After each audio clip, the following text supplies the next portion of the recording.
Olá, Porto Velho, querida e amada capital simpatia. Olá, você de todo o grande estado de Rondônia, que me dá o privilégio da sua audiência. Eu sou Benito, esse é o nosso conteúdo Amazônia e estamos juntos com você aqui mais um dia para encurtar distâncias, para levar até sua casa informações que são agregadoras de valor. E para que tudo seja melhor, a primeira coisa é evocar, né? Aqui e aí sobre todos nós as bênçãos e a presença de Deus. Que o grande arquiteto do universo sempre nos dê mais justiça, paz, perfeição, luz, força e beleza em tudo que fazemos. Afinal, com quem Deus anda, nunca anda só e sempre anda bem. Está aqui do meu lado um cara que faz um mês que me apareceu aqui, a gente ficou de conversar sobre o assunto de hoje e agora ele está aqui. Mas ele não vai falar só do assunto que eu vou dizer para ele agora, eu quero que ele fale de política também depois. Guto, como estás? Estás bem? Estou bem, tudo bom. Augusto Pelúcio, né? Para quem não Augusto conhece. Pelúcio, Guto Pelúcio. Tá. Mais uma vez um prazer estar aqui conversando, batendo papo. Então tá, Guto, quero falar de inovação. Tá? Inovação tecnológica, inovação empresarial, inovação nas mais várias áreas. Né? Teve um evento no último fim de semana que você foi um dos capitães aí, né? Eu ia te entrevistar na véspera, mas deu problema aqui no nosso equipamento e não deu certo. Mas tá tudo bem com você? Tá tudo bem, graças a Deus. Eu estou respirando inovação. Mês passado eu estive no Vale do Silício com outros empresários. Pois eu queria que tu contasse essa viagem. A ideia, esse evento que a gente fez esse final de semana, essa semana, na verdade, a gente começou a semana lá em Ariquemes, conversando com empresários da região, com palestrantes direto do Vale para cá. E essa semana, na segunda e na terça-feira, tivemos palestras aqui em Porto Velho. E foi tudo fruto dessa viagem. Um mês passado estivemos com esse grupo de empresários nessa viagem, fizemos contatos e trouxemos 2 palestrantes para cá. A melhor palestra que a gente teve no Vale do Silício a gente trouxe para Porto Velho. E sobre isso, sobre inovação. Muitas pessoas, depois que eu voltei de viagem, me perguntam sobre o assunto e me perguntam se a inovação ela se limita à tecnologia, né? Porque parece que pensa no celular, pensa na internet, pensa... A inovação que você vê por aí afora está mudando todos os hábitos das pessoas. Você mudou a maneira que você se locomove, muda a maneira como você se alimenta, muda a maneira como é que você vai ao banco, muda a maneira como é que você se relaciona com as pessoas. Então, nesse ambiente de inovação que a gente pôde perceber e respirar direto do Vale do Silício, que está anos na frente aí no quesito de inovação, evolução, a gente pôde aprender muita coisa e a gente fez questão de trazer isso para a Amazônia. Beleza, eu vou chamar a nossa vinheta e vamos começar então, tá bom? Por favor, eu desvinheta.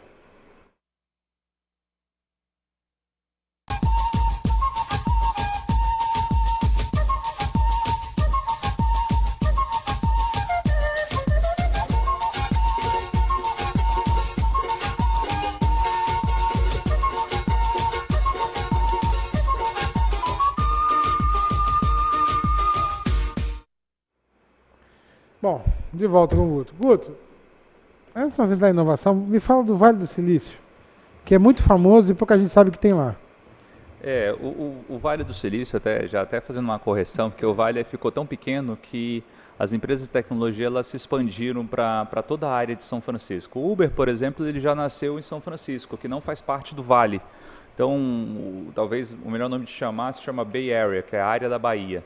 É uma área que se estende do Vale do Silício até São Francisco. É uma região de berço tecnológico. Inúmeras empresas, startups nascem ali. Tá, a Google tem lá também, não tem?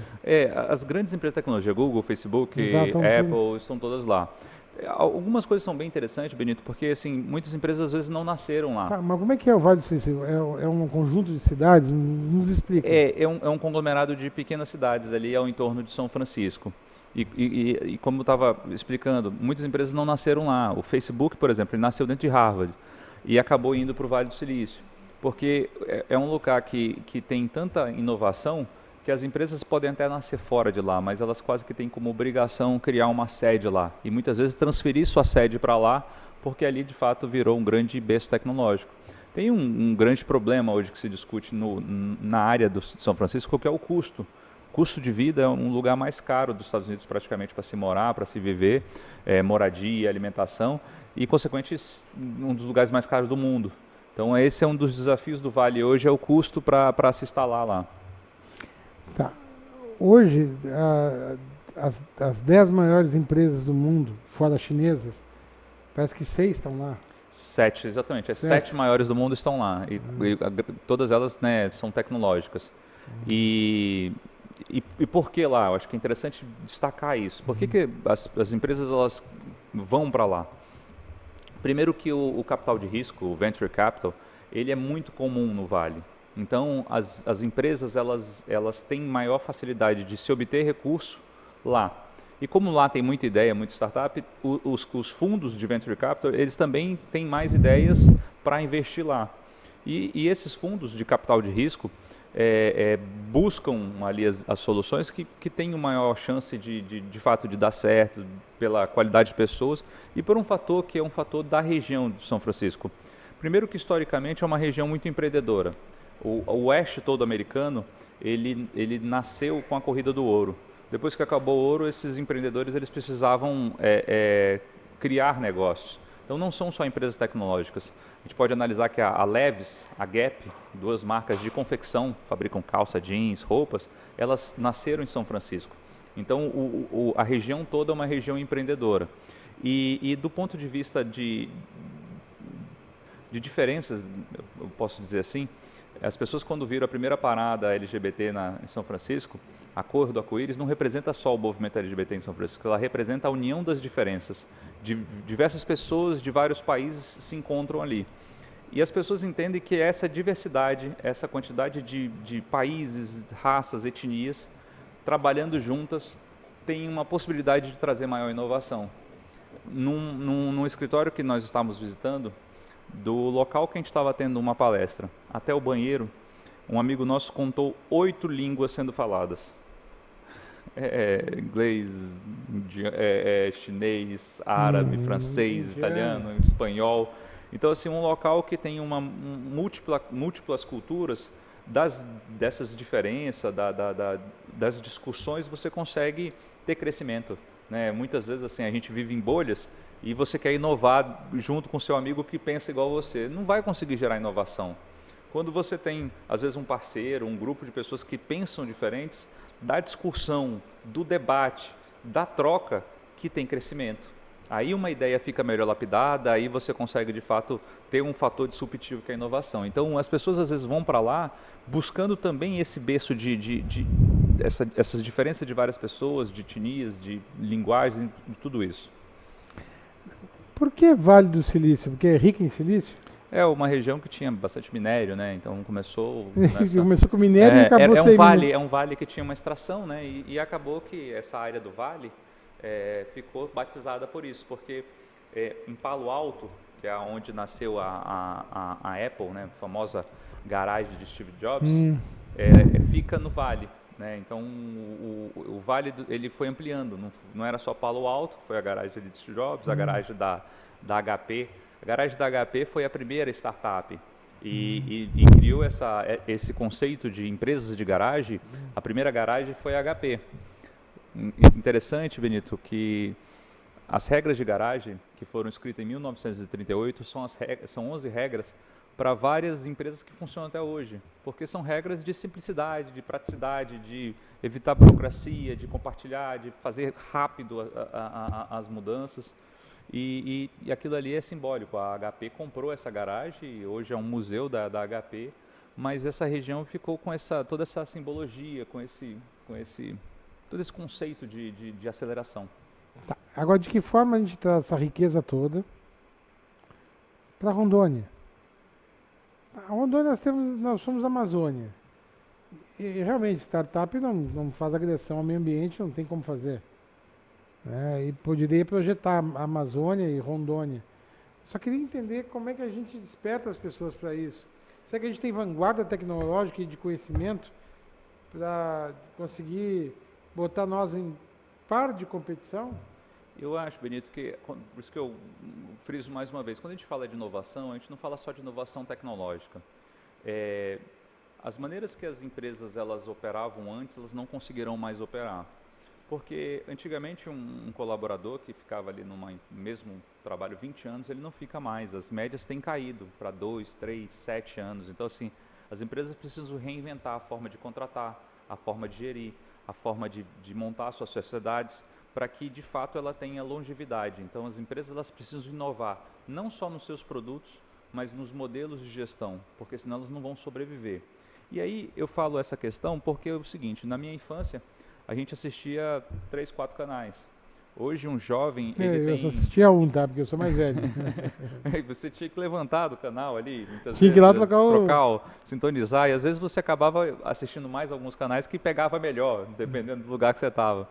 Mas hoje a juventude ela tem um poder de escolha muito grande, então ela escolhe assistir o que ela quiser, a hora que ela quer. É on demand, é YouTube, são várias tecnologias que o jovem tem à mão. E essa quantidade de opções faz com que as pessoas criem esse hábito. Acabou aquela questão de você ter, de fato, um tipo de indústria que fabrica um produto. Você precisa ter inúmeros tipos de opções, de flexibilidades para atender o gosto de um cliente. O cliente precisa ter esse gosto muito bem apurado. E por que eu trago essa situação para a Amazônia? Você tem visto pessoas comendo alimentos muito específicos. A gente fala muito do nosso agronegócio, mas a gente está cada vez mais sempre exportando aí o quê? A carne fresca ou congelada, a soja em grão, e a gente, enquanto celeiro do mundo, vendendo muitos grãos para a China, a gente acaba que não gera nenhum valor. E acredito que não só em comida, mas em essências, em produtos naturais, se a gente conseguir agregar um pouco de valor, criar uma industrialização, eu não falo de criar grandes indústrias, eu falo que no mundo que é hoje, você produz um pequeno produto, imprime alguma coisa na tua impressora 3D e você consegue conversar com o alemão e atender a demanda dele. Porque o mercado hoje ele não tem mais essa fronteira. Essa fronteira que a gente enxerga hoje, ela só existe em pessoas que não se comunicam. O nosso país ainda é um país de índio, que a gente não consegue conversar com o outro. Dominamos o português, mal é mal o português muitas vezes, não falamos um segundo idioma, e os países aí fora, eles de fato conversam, eles comercializam, então você não tem uma fronteira, porque se a logística não tem fronteira, você coloca o seu produto numa empresa, e daqui a pouco está lá na China, daqui a pouco está na Alemanha. Eu tenho um conhecido que é empreendedor, que ele fabrica essências a partir da região amazônica, ela é produzida, fabricada, embalada em São Paulo, e ele atende o mercado alemão de vegano. Então é uma pequena fábrica para uma população que quer um gosto muito específico de um produto amazônico. Então eu acho que tem tudo a ver a inovação no meio da Amazônia. Fomentar o empreendedorismo, a gente percebe que a gente tem uma massa de desempregados que não tem uma colocação no mercado, e a gente vê lá fora o mundo todo precisando. A gente estava, uma brincadeira, a gente estava almoçando domingo, mangas caindo. E o nosso amigo que estava de São Francisco falou assim, nossa, que dó de uma manga dessa cair no chão. Lá na Califórnia a gente vende uma manga dessa por $20.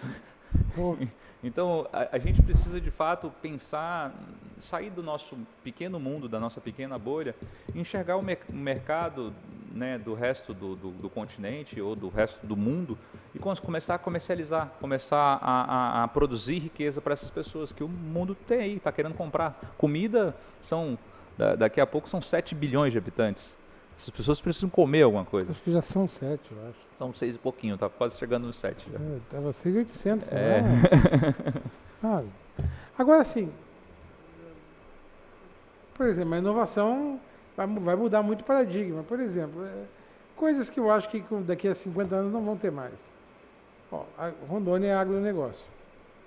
A parte de grãos eu acho que está segurada ainda, apesar de ser na Amazônia, mas a parte boi, com carne sendo desenvolvida em laboratório, não sei, é mais barato desenvolver no laboratório do que um boi no pasto.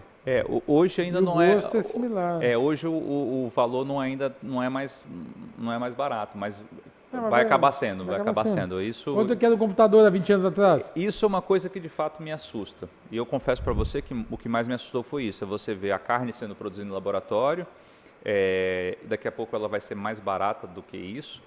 Você vê melhoramento genético.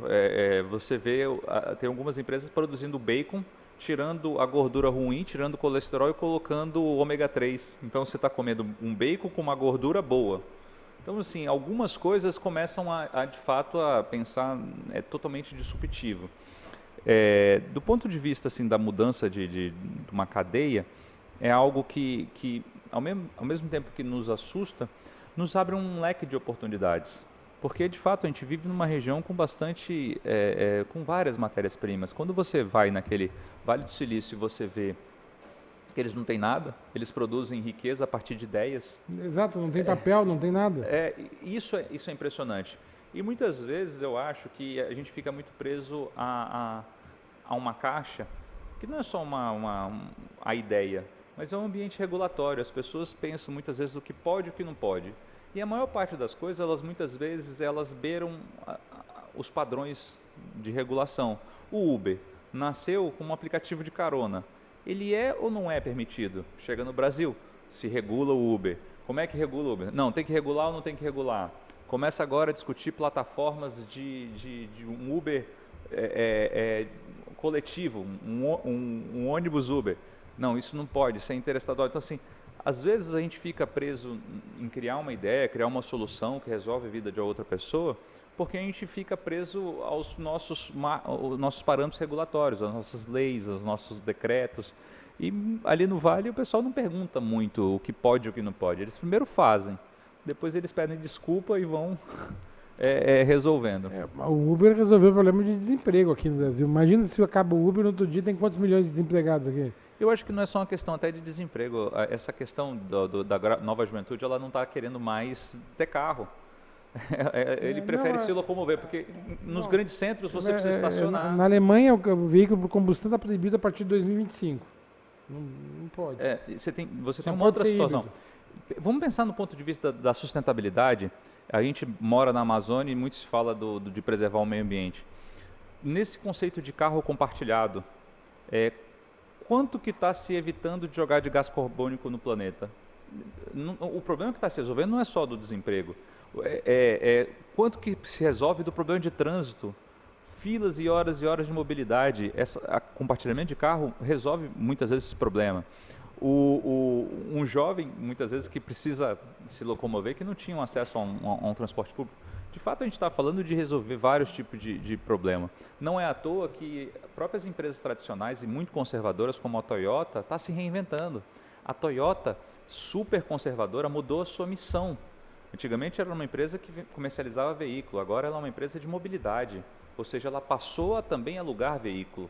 Então, não estou falando da Toyota do Brasil, estou falando da Toyota mundial. Então, os conceitos das empresas estão se reinventando.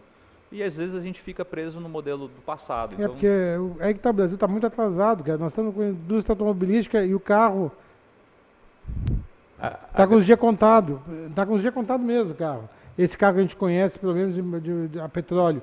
Até porque o petróleo está com os dias contados. A grande questão, Benito, que muitas vezes... E não contado porque vai faltar, é porque está mudando a matriz. Está mudando o modelo. Tanto que o nosso leilão do pré-sal aqui foi um fiasco. Se a gente parar para pensar, Benito, que não foi a Blockbuster, que alugava vídeos e DVDs, que inventou o Netflix. Não foi nenhuma hotelaria que inventou o Airbnb. As indústrias que são tradicionais, elas acabam não inovando no seu segmento, porque muitas vezes a inovação, ela dá um tiro no próprio pé, ela acaba interferindo no próprio mercado. Falando de Airbnb, hoje o valuation mais ou menos da Airbnb são 35 bilhões de dólares, é o que vale a empresa. Eles não têm um quarto de hotel. Não, ele só pega a casa do cara e aluga. É que pode uma companhia que é totalmente virtual, que não tem um patrimônio, ter um valor desse... que nem Uber. Que nem Uber, não tem nenhum carro. Então, assim, essa disrupção em todas as indústrias, ela está realmente fazendo com que todo negócio seja repensado. Tá, eu vou chamar o intervalo comercial. Quando nós voltar, eu quero falar de política com você, tá? Vai ser só 5 minutos, não vai dar para tirar gosto, tranquilo. Mas vou tirar umas dúvidas com você. Claro. Tá, então continue conosco, é jogo rápido. É num lá. Outro cá.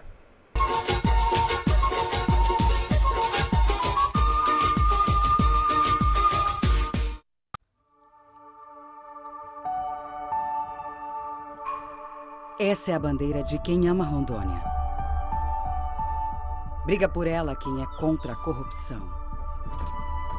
Briga por ela quem está aqui e ajuda a criar leis, como essa que cria o Fundo Estadual dos Direitos da Mulher. Foi aprovada a lei. Ou quem está aqui e fiscaliza a aprovação do orçamento anual, quando os deputados decidem como o dinheiro do cidadão será gasto pelo governo de Rondônia.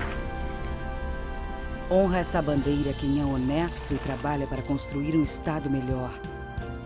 E quem exige seus direitos e vai à luta todos os dias. Essa é a minha bandeira. Eu brigo por ela.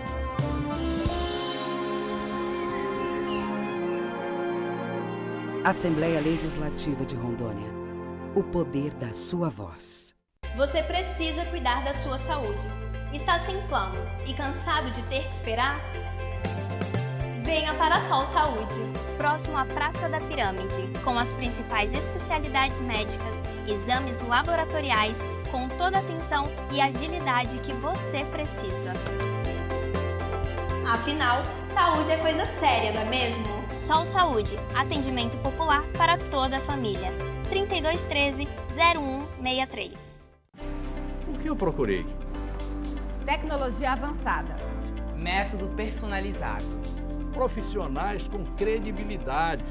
Hospital de Olhos Veloso, o maior centro oftalmológico da região. Há mais de 3 décadas investindo em profissionais, estrutura e inovação em Rondônia. O objetivo é a qualidade de vida de seus pacientes. Diagnóstico e tratamento com excelência. E você? O que você está procurando? Hospital de Olhos Veloso.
Estou de volta aqui com Augusto Pelúcio, Guto Pelúcio.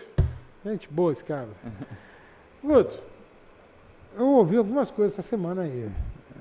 Você é o presidente municipal do Podemos. Do Podemos, né? Que em tese é um partido de centro.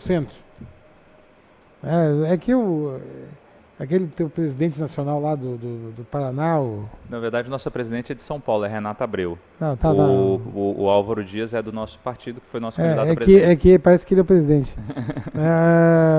É que ele tem umas posturas que eu não gosto. Mas ele. Mas assim, não quer dizer, eu não gosto das posturas dele. Nós precisamos conhecer um pouco mais do Podemos, sabia?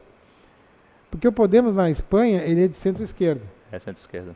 E fez um monte de voto agora, na última eleição. Inclusive, eu acho que ele vai ser o partido que vai compor para a formação do governo provisório de centro-esquerda lá. Uhum, sim. Né? Mas é um partido bom, com pessoas boas. Tem gente que foi para lá.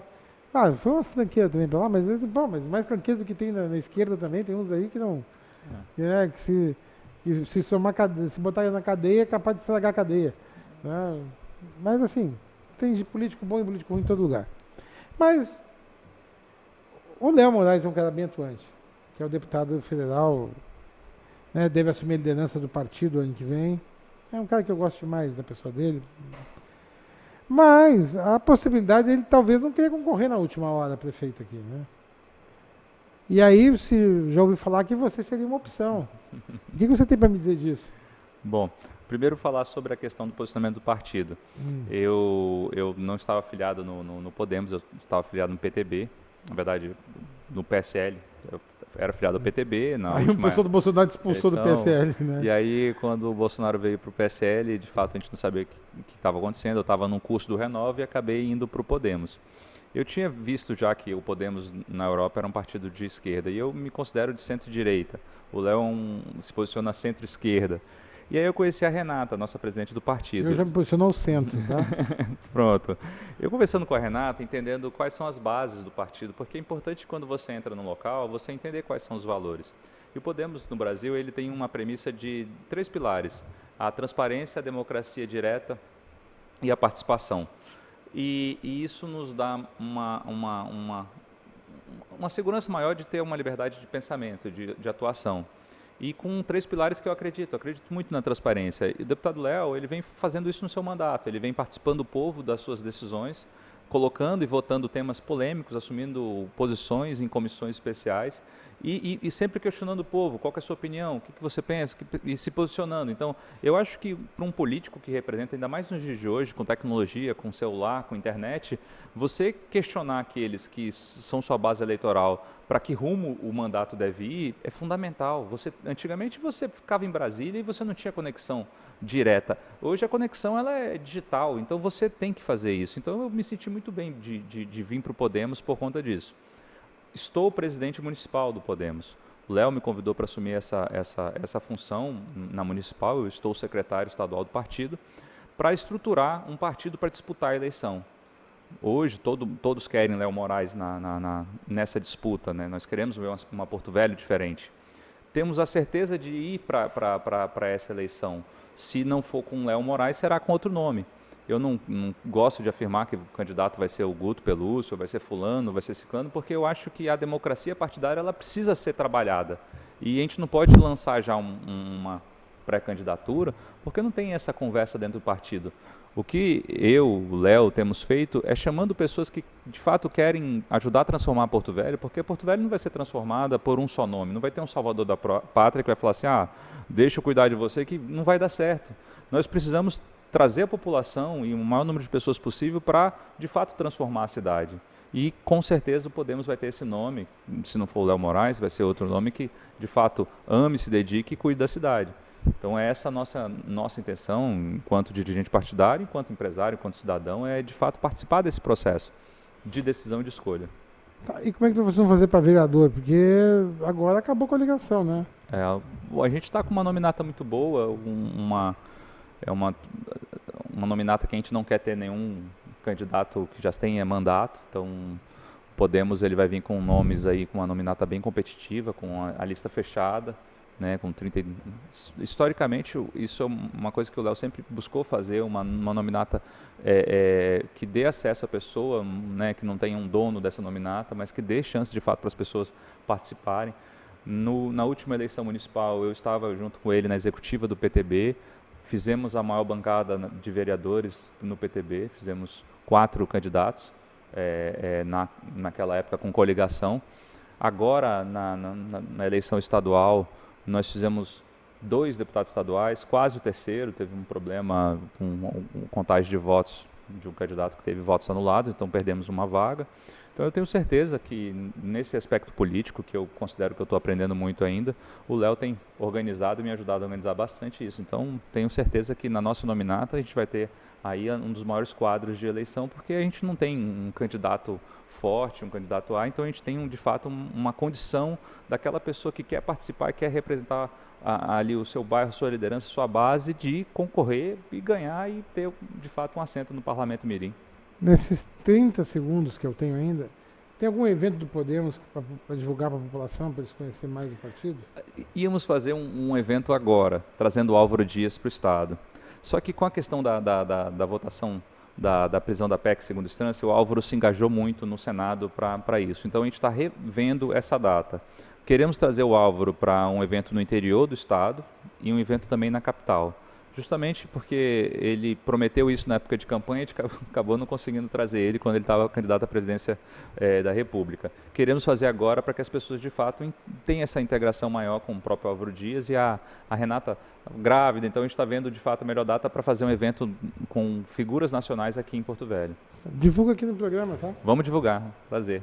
Cara, muito obrigado, viu? Obrigado pela aula de, como é que é, de modernidade. Inovação e modernidade. É modernidade. Tudo é moderno sempre Com na certeza. inovação. A inovação é moderna, porque quando ela acontece naquele momento, ela é moderna. Verdade, Tudo que tem antes dela é velhice. verdade. Ultrapassado, nem vou dizer velhice. E velhice dá uma contação de idade. Então, siga firme, tá bom, meu querido? Obrigado, a gente que agradece. Prazer eu sempre também. estar aqui. Não, o que precisar, estamos à disposição. E por hoje é só, pessoal. Que o grande arquiteto universo continue descobrindo a todos, com sua luz, sua vida, seu amor, e eu te encontro aqui com certeza no próximo programa. Foi um privilégio ter estado com vocês. Até lá.